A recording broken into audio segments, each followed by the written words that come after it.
Jubilito TV Official. Alright! Inyo, what's up mga kabagis? Jubilito TV Official po, at eto na naman po muli ang isang edisyon ng ating reaction video mga kalingap at kabagis, no? Pero bago po lahat, syempre po, mega love shoutout po muna kay Kuya Val Santos Matubang, kay Ate Edna Vlogs, Kalingap Rab, Ruel of Malalag, Kuya Brooks, Kalingap Dan, lahat po ng mga matubang vloggers, mega love shoutout po sa inyong lahat. Kay Ate Edna Vlogs, mga kalingap at kabagis, no? At sa lahat po ng mga kalingap netizens na patuloy pong sumusuporta sa programa at advokasya ng Kalingap, mega love shoutout din po. Kalingap partners na hindi po iniiwan ang programa ni Kuya Val Santos Matubang, mega love shoutout din po sa inyong lahat. So ito na nga mga kalingap at kabagis for today's reaction video. Syempre po, kay Kuya Val pa rin po mga kalingap at kabagis. Gawan po natin ang reaction at muli po pagbibigay ng opinion.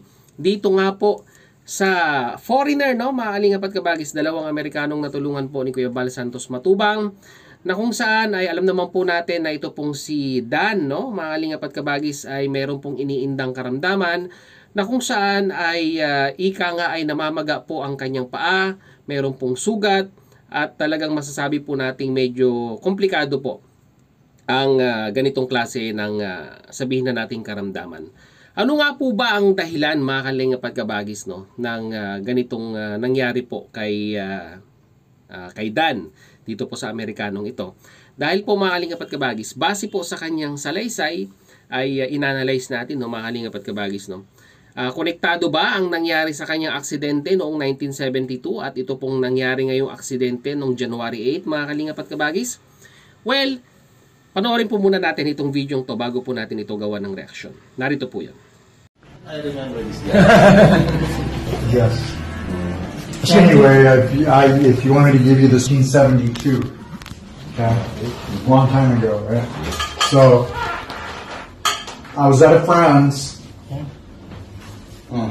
and anyway, I was walking home, and I had to turn off of the main road. It's a dirt road. Anyway, it had rained earlier, and there was a lot of water in the middle. I didn't want to walk through that, right? So I was trying to walk around it, and there was two about that wide each dry, right? So I wanted to walk around it so I didn't have to go in the water. Okay. So I got about 2/3 of the way through it, and then the whole road just went collapsed, and I fell down, and there was a tree to the side of the road, and the roots of the tree were going underneath the road, and it came down and hit the side, and it just boom, and I couldn't get out. I was buried up to here. You know, that's what happened.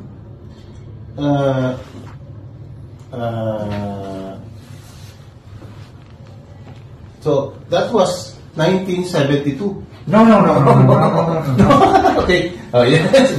That was. No, I was just letting you know that's what I did. You know, when I was young. So, but now this happened on January the 8th, in the evening. In the evening. But I already noticed that it's deformed. It wasn't that way before. Did you have any fracture? No, never. Ever. Not in my life. Parang deformed na siya. Now, what happened, there was a lady who came over, and because I felt that it was dislocated, not broken, you know, but I mean, only x-rays will tell you that. But Yes, so because you see, I noticed that it weighed. Hello. that's the way the injury occurred. Yes, because you cannot do that in a regular. It's in a regular feet. Yeah, but I never had any issue with my feet, ever. Never. So, there's an infection, Yes, I know. redness. Yeah. There's also some bleeding because there's an hematoma. Yeah. Swollen. That's a fact. First, we need an X-ray. Correct. Okay. Then, parang You know, floating. there was a lady who came where I was staying, And I don't know why I did it, but I did it. I allowed her because I heard nothing but good things about her. So she looked at it because I was in so much pain, right? So she snapped it back in, right? But the problem is, just because you snap it in doesn't mean it's fixed, right? Yes. You still have to keep it straight, right? So the pain went away almost immediately, right? Okay. And so, and I wasn't able to think too well.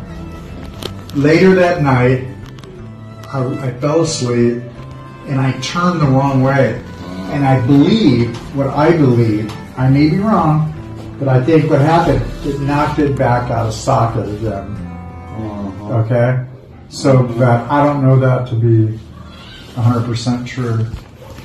Maybe my friend could tell me. There's some a joint here Right. that holds the Right. problem in it. So, maybe this one or this one Right. got broke. Okay, so we just request an X-ray to check that. Okay. Yeah, no problem. Okay. Well, may down. Para makatama naman tayo. Skat naman tayo dyan.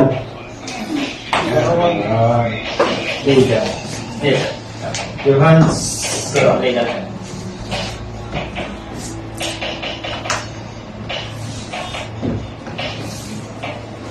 Kunyari. Yeah.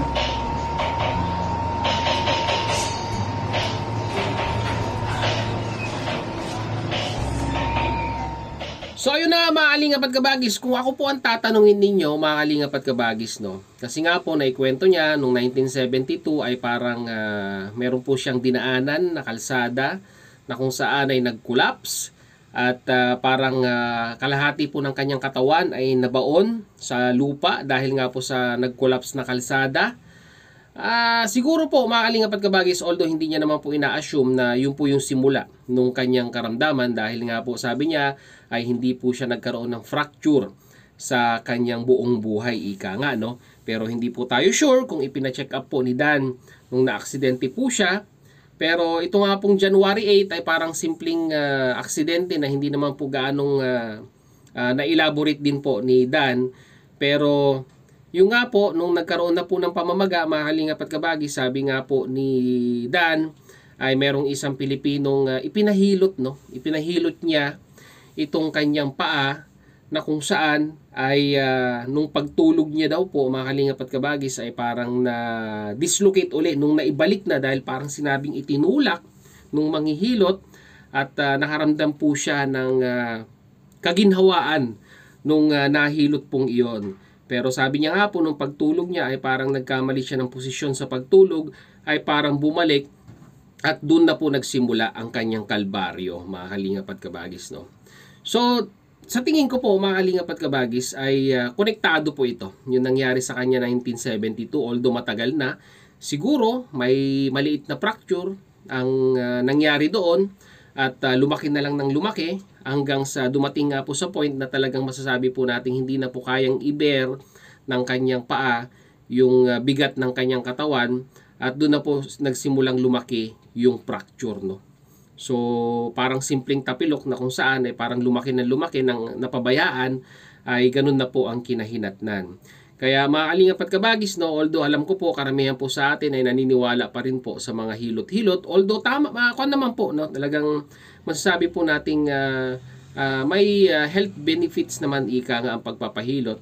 Pero yung mga ganitong pilay, mga kalingap at kabagis, lalong-lalo na po yung paa ang pinag-uusapan or kamay, ay sa tingin ko po, mas makakabuti pa rin po mga kalingap at kabagis na magpa-check up po tayo sa doktor. Dahil una-una po sa lahat, pag ganyang mga fracture, ang una pong tinitignan or ang una pong ginagawang procedure ay kailangan pong i-x-ray. So, x-ray po talaga ang makakapagsabi kung talagang naging normal ba or meron pong abnormalities sa mga buto natin. Unfortunately, mga kalingap at kabagis, ay hindi po nangyari yon. Kaya nga po nangyayari ay ito po, sinasaper na po ni Dan ang ganitong karamdaman. At mabuti na lang mga kalingap at kabagis, no? ay sabihin na nating huliman at magaling ay nasusolusyonan pa rin. At ito po ay nasolusyonan ng pagpapadala or pinadala po ni Kuya Val Santos Matubang ang Amerikanong ito sa ospital para po mas mabigyan ng ika nga ay mas nararapat na treatment po sa kanyang karamdaman. At base nga po sa analisa ay itatry po nilang sementohin ang paa at kung magkaroon man ng pagbabago, mga kalingap at kabagis, ay magtutuloy-tuloy na. Binigyan na lang ng gamot para sa pamamaga at painkiller at antibiotic po para po matanggal na po yung sabihin na nating infeksyon na nangyayari po sa kanyang sugat. So ano mga kalingap at kabagis, ano naman po ang inyong masasabi dito sa opinion? Or ano po ang magiging reaction po ninyo dito po sa naging salaysay ni Sam, ni Dan, ika nga, sa kanyang aksidente or kanyang karamdaman sa mga panahong ito? Ilagay nyo po sa ating comment section mga kalingap at kabagis. So yun na nga mga kalingap at kabagis, muli maraming salamat dahil hanggang sa dulo po ng ating reaction video ngayong araw na ito.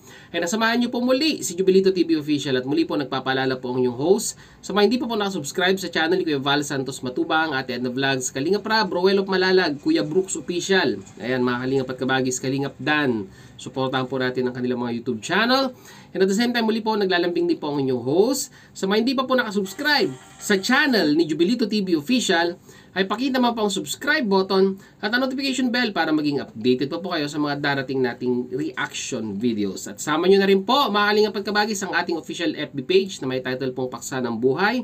Ating gabay na may red banner pong Jubilito TV Official. So hanggang dito na lang mga kalingap at kabagis, Jubilito TV Official.